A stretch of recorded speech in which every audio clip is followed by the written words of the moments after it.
اور حقیقی مسلمان اسے کہتے ہیں کہ جس نے سمجھا ہے اس بات کو کہ اسلام کے تقاضے کیا ہیں، اسلام میں شامل ہو کر مجھے کیا کرنا ہوگا، کون کون سی ذمہ داریاں ہیں جو مجھے ادا کرنی ہوں گی، تب میں مسلم ہوں، یعنی اطاعت کرنے والا، اللہ کو کے آگے اپنی گردن جھکا دینے والا، وہ تقاضا کیسے پورا، اس کے تقاضے کیا ہیں، وہ کیسے پورے ہوں گے۔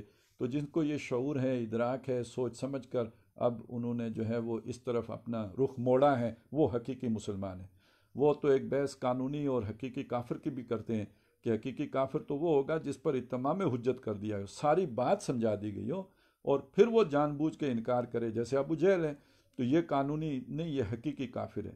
باقی اس وقت جو دنیا میں کافر پائے جاتے ہیں تو وہ بھی بائی برتھ کافر ہیں، انہیں کسی نے اسلام کی دعوت تو پیش نہیں کی ہے، انہیں تو معلوم نہیں ہے کہ اسلام ہے کیا، تو وہ حقیقی کافر نہیں۔ تو نہ اس وقت دنیا میں یعنی وہ ان کی یہ کہنا تھا کہ لوگ جو ہیں وہ انہیں ہم حقیقی مسلمان کہہ سکتے ہیں، مومن کہہ سکتے ہیں۔ تو یہ قانونی مسلمان، وہ قانونی کافر، اور حقیقی مسلمان وہ ہوگا کہ جو ان قانونی کافروں میں سے یا ان قانونی مسلمانوں میں سے اسلام کو جان کر، سمجھ کر، بوجھ کر اختیار کرے گا، علی وجہ البصیرت اختیار کرے گا، یہ ہوگا حقیقی مسلمان۔ اب ہم جس معاشرے میں رہ رہے ہیں تو اس فلسفے کی روشنی میں دیکھیے تو یہ قانونی مسلمانوں کا معاشرہ ہے۔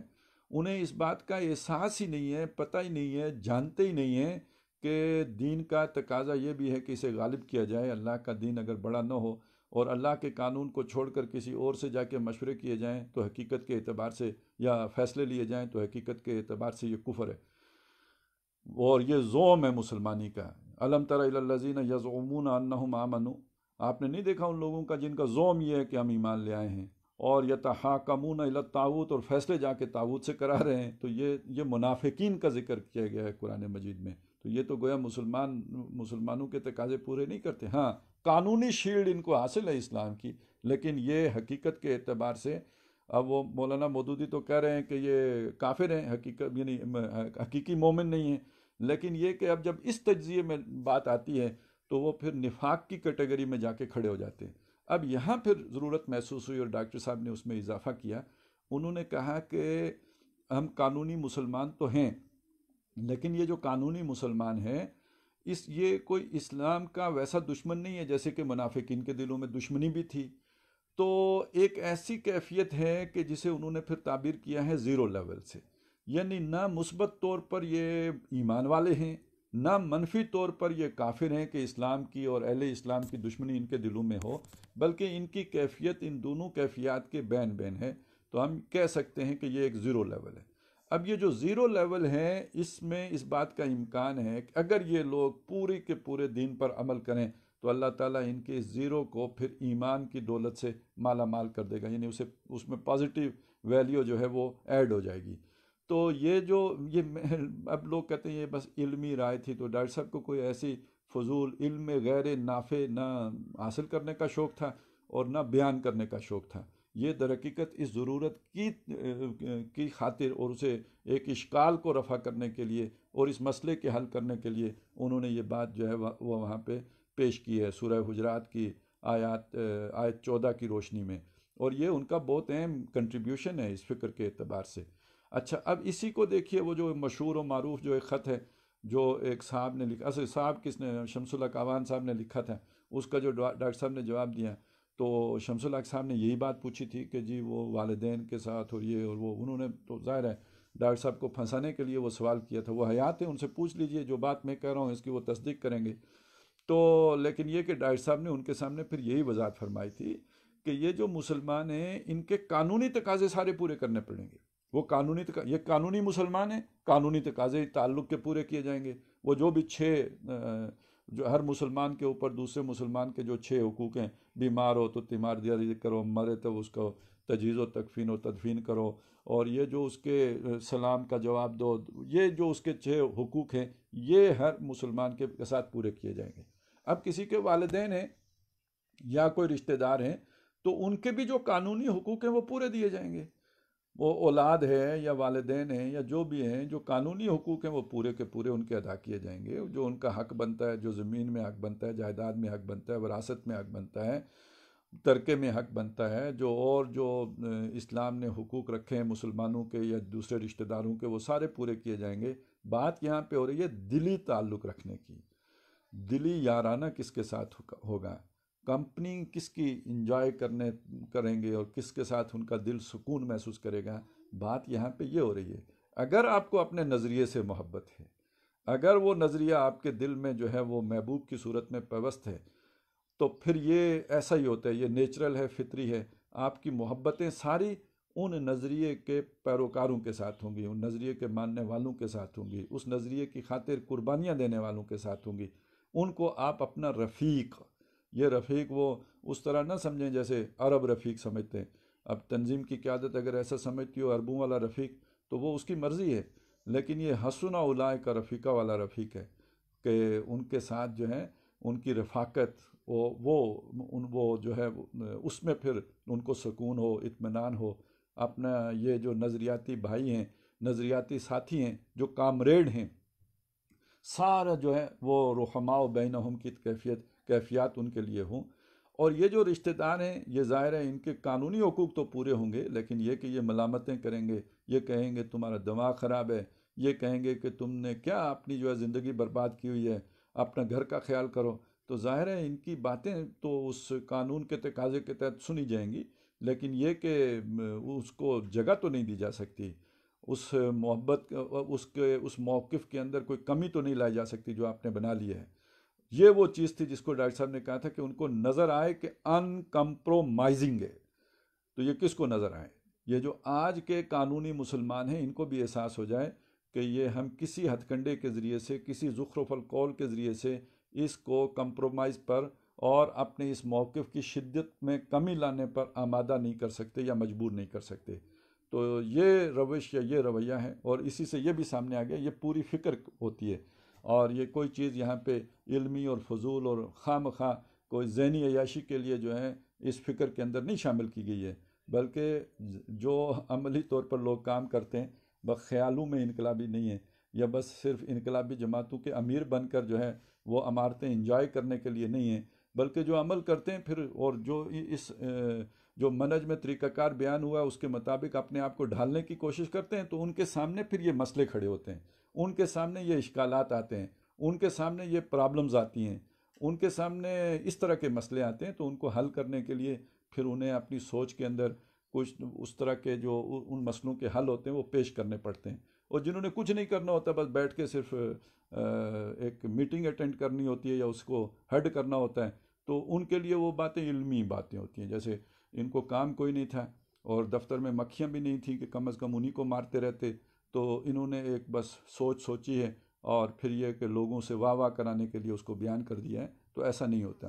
اللہ تعالیٰ سب کو اس جو باتوں کو، اور خاص طور پہ منہج کو، اس کی طرف توجہ دینے کی، اس کو اثر نو جو ہے وہ اپنی گفتگو میں لانے کی، اور اس کے اندر جو مختلف مراحل بیان ہوئے ہیں ان کو گہرائی میں سمجھنے کی توفیق عطا فرمائے۔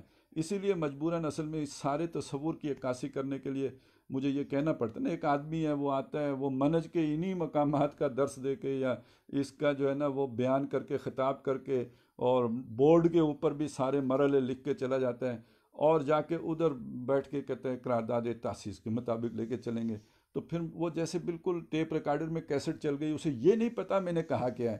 تو یہ پھر طریقہ کار ہمارا منہج انقلاب نبوی ہے۔ اب منہج انقلاب نبوی میں جو طریقہ کار بیان ہوا ہے، اقدامات ہمارے اس سے بالکل منافی ہیں۔ تو یہ پھر اسی کے لیے مجھے وہ رٹو طوطے کی اصطلاح استعمال کرنی پڑتی ہے کہ یہ تو پھر بس میں اسٹیریو ٹائپ سارا کام ہو گیا نا، یہ تو رٹو طوطوں والا کام ہے جنہیں خود کچھ نہیں پتا تھا۔ تو چلیں آج تھوڑا سا 1-2 منٹ ہے، میں رٹو طوطوں کی کہانی آپ کو سنا دوں کہ رٹو طوطے کیا ہوتے ہیں۔ آپ نے سنا تو بہت ہے، یہ بڑا مشہور ترکیب ہے، لیکن یہ کہ اس کے پیچھے سٹوری کیا ہے۔ کہتے ہیں کہ ایک تاجر جو تھا وہ کہیں سفر پہ تھا، تو اس نے جنگل میں دیکھا کچھ طوطے ہیں جو کہیں شکاری کے جال میں پھنس گئے ہیں۔ شکاری نے جال لگایا تھا، وہ آئے وہ پھنس گئے، تو اب ظاہر ہے شکاری نے انہیں پکڑ کے لے جانا تھا۔ اس رحم دل آدمی کو خیال آیا کہ میں ان کو آزاد کرا دیتا ہوں۔